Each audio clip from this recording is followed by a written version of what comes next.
السلام عليكم ورحمة الله وبركاته. ازيكم عاملين ايه؟ ورجعنا لكم في فيديو جديد، والفيديو بتاعنا النهارده عن مراجعة شركات الانترنت في مصر لسنة 2025. للناس اللي متابعيني عارفين ان احنا بنعمل السلسلة ديت من 2020، والحمد لله السلسلة ديت بتحقق نسبة مشاهدة عالية، وكمان ان هي بيكون عليها تفاعل عالي من حيث الكومنتات والاراء والناس اللي بتدخل تكلمني. فمعنى كده ان السلسلة ديت كانت مهمة، فعشان كده عملتها 2020 21 و22 و23 و24، وان شاء الله النهارده بنعمل لسنه 25. فمعنى كده ان الفيديوهات ديت مهمه بالنسبه لكم، فكل اللي انا بطلبه منك وهو ان انت تشترك في القناه وتفعل زر الجرس علشان يوصلك كل جديد، واحس فعلا ان الفيديوهات ديت بتكون ليها قيمه بالنسبه لك او بتستفيد منها. وتاني حاجه عايز اعرفها لك وهي مهمه جدا، وهي ان انا ماليش اي علاقه بالشركات الاربعه اللي موجودين في مصر، ولا وي ولا فودافون ولا اتصالات ولا اورنج، لان الناس بتتهمني بالحته ديت ويقول لي ان انت منحاز للشركه ديت عن الشركه دي.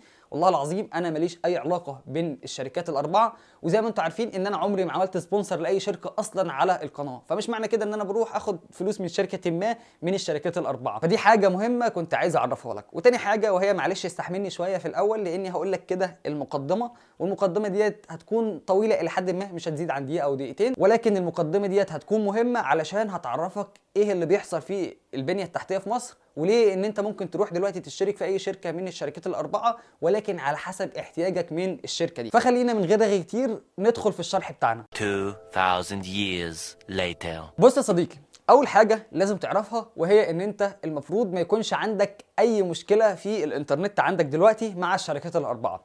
وده ليه؟ علشان الانترنت عندنا في مصر خلال السنين اللي فاتوا او خلال الثمان سنين اللي فاتوا حصل طفره حرفيا في الانترنت. عندك بس في 2023 مصر صرفت 360 مليون دولار على البنيه التحتيه في حته الانترنت بس، يعني الانترنت في مصر اتصرف عليه 360 مليون دولار، وكمان دول اتصرفوا فين؟ على القرى والنجوع، يعني مش هقول لك اتصرفوا كلهم على المدينه. فمعنى كده ان المفروض ما يكونش فيه مشاكل في الانترنت في مصر. طيب الفلوس دي اتصرفت في ايه؟ مصر خلال الكام سنه اللي فاتوا كانوا شغالين على اكبر داتابيز هتكون موجوده في المنطقه. طب يا ابو حميد الداتابيز ديت بتعمل ايه؟ الداتابيز ديت عباره عن مصنع تسييله. زي ما احنا عارفين ان مصر تاني اكبر دوله في العالم بيعدي منها كابلات بحريه او خطوط بحريه زي ما بيقولوا عليها، وهي الكابلات اللي بتعدي من الانترنت عشان توصل العالم كله في بعضه. ولكن للاسف احنا طول حياتنا مش بناخد الانترنت من الكابلات دي، احنا بناخد الانترنت من اقرب دوله لينا تقريبا وهي اسبانيا. طيب احنا ليه بناخده من هناك؟ لان انت ما ينفعش تاخد الانترنت من الكابل اللي معدي منك دوت على طول، لا ده لازم يخرج من مصنع. يعني انا ببسط لك الموضوع، هو مش مصنع، هو مكان ما بيخرج لك الانترنت او بيحول لك بشكل بسيط كده من الكابلات ديت ان الانترنت انت تقدر تاخده، زي ان انت بتحط الكابل بتاعك بتاع التليفون في الراوتر علشان تاخد منه انترنت. طيب الداتابيز ديت موجوده في كام دوله في العالم عشان اعرفك بس احنا تطورنا قد ايه؟ الداتابيز ديت موجوده في 20 دوله في العالم بس، وتقريبا مش تقريبا هي كلها دول اوروبيه. فمصر خلاص كانت سنه 2023 صرفت عليها وكانت المفروض خلصت. طب هي اشتغلت ولا ما اشتغلتش؟ انا بصراحه لسه لحد دلوقتي مفيش اخبار رسميه او ان انا عارف ان هي اشتغلت او لا، ولكن اللي باين دلوقتي وهي ان السرعه اختلفت تماما عن زمان، واللي كاد يكون دلوقتي ان سرعات الانترنت عندنا في مصر ما بقتش تقل عن 30 ميجا. وعلى فكره ده مش كلامي ولا كلام وزاره الاتصالات، ده كلام موقع عالمي كلنا بنستخدمه وهو موقع سبيد تيست. دوت بيقيس الانترنت على العالم كله، يعني مش بيكون منحاز لدوله ولا دوله. فديت الارقام بتاعته، وعلى فكره الارقام ديت كمان كانت طالعه سنه 2024، يعني لسنه 2025 لسه ما طلعش ارقام. وزي ما انتم عارفين ان مصر خلال الفتره اللي فاتت مهتميه جدا بالبنيه التحتيه، سواء بقى كانت طرق وجزء منها كبير جدا كان رايح للحته بتاعه الاتصالات. فلو انت بتتفرج عليا دلوقتي وعندك مشكله في الانترنت، ده ملوش علاقه تماما بان الشركه بتاعتك فيها مشكله، ده ليه علاقه ان انت عندك اصلا في مشكله في البنيه التحتيه بتاعتك او الكابلات اللي خاصه بيك انت، يعني مش في السنترال ولا في الحاجات دي. وعلى فكره انا مش منحاز والله العظيم للدوله ولا اي حاجه، ولكن ديت معلومات هتفيدك انت، هتخليك تعرف تحل المشكله بتاعتك، وانا كنت عامل فيديوهات بتحل المشكله دي. انت ممكن دلوقتي تقول لي يا ابو حميد انا مالي ومال الكلام ده كله، انا ايه العلاقه بتاعتي ان مصر طورت الانترنت؟ انا داخل اشوف افضل شركه اشترك معاها. ودلوقتي يا صديقي اللي انا عايز اقوله لك وهي ان الشركات كلها بتستخدم بنيه تحتيه واحده، دي اللي انا عايز اوصلها لك. يعني عندنا المستحوذ الرئيسي على الخطوط الارضيه وهي شركه المصريه للاتصالات، واللي هي اسمها دلوقتي بقى شركه وي. فمعنى كده ان سرعه الانترنت عندك بتعتمد على قوه البنيه التحتيه. فاحنا عندنا هي بنيه تحتيه واحده، ما عندناش كذا شركه بتقدم لك الخط الارضي اللي هو بيقيس عليه سرعه الانترنت. يعني لو انت عندك الخط الارضي كويس فسرعه الانترنت هتكون كويسه على جميع الشركات. طيب لو سرعه الانترنت وحشه هتكون وحشه على جميع الشركات. فدي اول حاجه انت لازم تعرفها. طيب خلينا بقى نيجي للموضوع الاهم وهي عن افضل شركه انا اروح اشترك معاهم. زمان انا كنت بقول لك رقم واحد روح لشركه وي. طيب انا ليه كنت بقول لك روح لشركه وي؟ علشان شركه وي هي كانت اللي بتقدم لك خدمه الانترنت، وكمان هي اللي بتقدم لك خدمه الدعم الفني بتاعه الخطوط الارضيه، لان هما الاثنين شركه واحده. فكنت دايما في الفيديوهات اللي فاتت كنت برجح لك شركه وي علشان هما بتوع الانترنت وكمان هما بتوع الخط الارضي. فلو حصل عندك مشكله هنا هما اللي هيحلوها، ولو حصل عندك مشكله هنا هما اللي هيحلوها، ونفس الشخص الفني اللي بيجي لك هو اللي بيحل لك المشكلتين. ولكن على العكس تماما كانت الشركات التانية، يعني عندك فودافون، اتصالات، واورنج، كان لما بيحصل عندهم مشكله في الانترنت وبتكلمهم يقول لك لا روح للخط الارضي، الخط الارضي هو اللي فيه مشكله. فبيكون التواصل ما بينهم الاثنين ما بتتحلش بسرعه، عكس شركه وي. شركه وي كانت بتحل لك المشكله في نفس اليوم، او مش بيحل لك المشكله بمعنى اصح في نفس اليوم، كان المندوب بيجي لك من الشركه وهو الفني في نفس اليوم، عكس الشركات التانية عقبال ما يكونوا بيتواصلوا مع بعض كانت بتحصل مشكله كبيره. طيب انت دلوقتي بتقول لي الموضوع اختلف تماما عن السنين اللي فاتت. بص يا صديقي، هو ما اختلفش بشكل كامل، ولكن اللي حصل في الفترة اللي فاتت خلال السنة اللي فاتت بتاعت 2024 وهي ان الخطوط الارضية بقت اكثر كفاءة، وحصل تطوير في البنية التحتية بشكل ملحوظ جدا، قد يكون ان انت بقاش يحصل عندك مشاكل بشكل متكرر في الخط الارضي. وليه انا بقول لك في الخط الارضي بتكلم على الخط الارضي؟ لان هي دي المشكلة بتاعتنا، وهي اللي بتأثر بالانترنت في الاخر هو الخط الارضي، وبتكون هي كلها المشاكل هنا. فمعنى كده ان انت ممكن تقدر تروح تشترك في اي شركة من الشركات الاربعة، سواء بقى كانت وي او فودافون او اتصالات او اورنج، وده لان مشاكل الخط الارضي قلت كتير عن الاول بما ان هم طوروا البنيه التحتيه بتاعتهم. فمعنى كده ان انت تروح تشترك في وي، فودافون، اتصالات، اورنج، مش هتختلف معاك.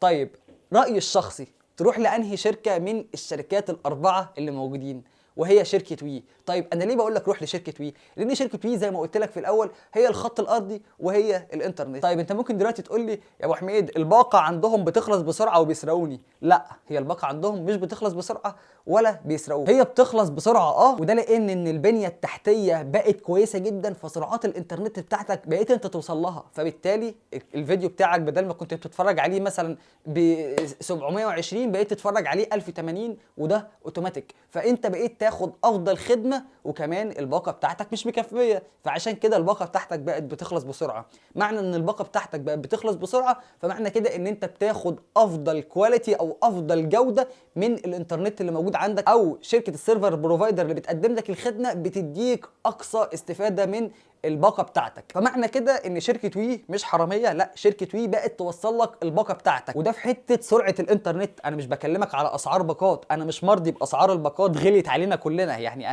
انا زيك بالظبط. طيب الشركه الثانيه اللي انت تروح لها واللي انا بفضلها جدا وهي شركه اورنج. شركه اورنج دي افضل شركه ممكن تقدم لك خدمه انترنت، وبالاخص في الهوائي، ولكن خلينا احنا بنتكلم على الارضي. شركه كويسه جدا بتقدم لك خدمات انترنت كويسه جدا، ولكن خدمه الدعم الفني بتاعهم سيئه جدا. فانا لو هحطها في المرتبه ممكن احطها في المرتبه الثالثه. طيب في المرتبه الثانيه هقول لك روح لشركه فودافون.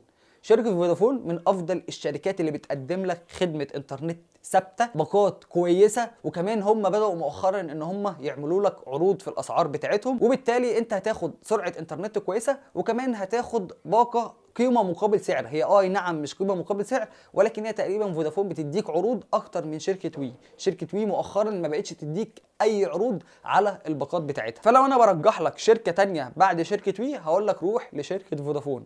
طيب الشركة الرابعة وهي شركة اتصالات. أنا اللي دايما بكون مش منحاز لشركة اتصالات. شركة اتصالات هي شركة كويسة جدا وخدمة الإنترنت بتاعتها كويسة جدا، ولكن عندهم مشكلة.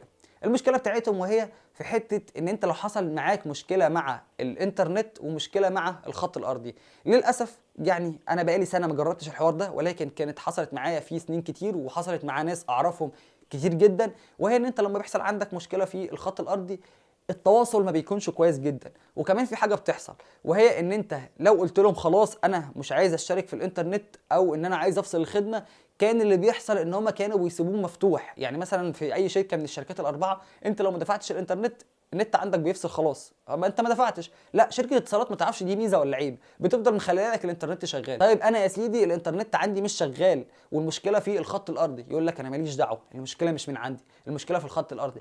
ويفضل الانترنت شغال تقريبا حوالي 3 او 4 شهور غير الشهر اللي انت استخدمته. فبالتالي انت طبيعي تقول له مش هدفع، يقوموا رايحين رافعين عليك قضيه ان انت ما دفعتش او مش عايز تدفع فلوس الانترنت، وبتدخل في قصه ثانيه. اي نعم ممكن تخلص في الاخر، ولكن دي بتكون ممكن توصل ان هي تبقى قضيه عليك. فانا مش برجح شركه اتصالات بسبب الحته دي. فانت ممكن دلوقتي تقول لي يا ابو حميد انا استفيد ايه من الكلام اللي انت قلته ده كله؟ بص يا صديقي، رايي الشخصي لو انت هتشترك في شركه من الشركات الاربعه اللي موجودين في مصر، روح لشركه وي. طيب انت مش عايز تروح لشركه وي وعندك مشاكل معاهم وحاسس ان انت عندك مشكله معاهم، اروح لمين؟ روح لشركه فودافون بجداره. انا هقول لك روح لتاني شركه ممكن تروح بعد شركه وي وهي شركه فودافون. ولكن عايز اقول لك على حاجه قبل ما تروح تغير الشركه بتاعتك، وهي ان انت لو عندك مشكله في الانترنت عندك مع الشركه اللي انت متعاقد معاها، سواء كانت مع اي شركه من الشركات الاربعه، وعايز ان انت تغير الشركه بتاعتك من الشركه مثلا لو كانت وي لفودافون علشان الانترنت، عايز اقول لك والله العظيم ان انت لو رحت جبت شركه من بره مصر اللي هتفضل برضو عندك مشكله الانترنت بطيئه. وده لان المشكله هنا زي ما قلت لك مش مشكله شركه، مشكله البنيه التحتيه عندك. مش معنى كده ان السنترال او البوكس هو اللي فيه مشكله، لا، ممكن يكون الكابل بتاعك هو اللي فيه مشكله، ممكن يكون السبليتر هو اللي عامل لك مشكله. فلو انت عايز تغير الشركه بتاعتك من شركه لشركه علشان سرعه الانترنت، لا، خليك زي ما انت وحل مشكله الخط الارضي بتاعك. ولكن لو انت عايز تحول من شركه لشركه انت بقى مش مرتاح معاهم، حاسس ان الباقات بتاعتهم بتخلص بسرعه، حاسس ان القيمه مش مقابل سعر، وعايز تروح مثلا لشركه زي شركه فودافون علشان بتديك باقه اعلى، هقول لك غير عادي. ولكن زي ما قلت لك ان شركات الانترنت الاربعه في مصر دلوقتي ممكن تقدر تشترك في اي شركه منهم، السرعه بتاعتك هتوصل لك كامله، وده لان البنيه التحتيه بتاعتنا بقت كويسه جدا. ولكن حاجه اقولها لك للحق، بما اني انا عندي في الشركه بيكون في اكتر من خط، انا بلاحظ دايما ان شركه مثلا، يعني انا مثلا عندي في الشركه في وي وفي فودافون، انا بلاحظ دايما ان شركه فودافون في وقت الذروه مش بتديك السرعه بتاعتك كامله. يعني ممكن ما تقدرش توصل لسرعه ال 30 اللي انت متعاقد عليها. لو انت مشترك مثلا على سرعه ال 30 تلاقي نفسك بتاخد 20 15، وتيجي تعمل سبيد تيست مثلا على شركه وي تبص تلاقي نفسك بتاخد السرعه كامله. فدي بتكون عيب، او ممكن يكون ده بقى ايه تحيز لشركه عن الثانيه، مثلا عشان شركه وي هي البنيه التحتيه بتاعتها فبتقدر انها تديك السرعه بتاعتك.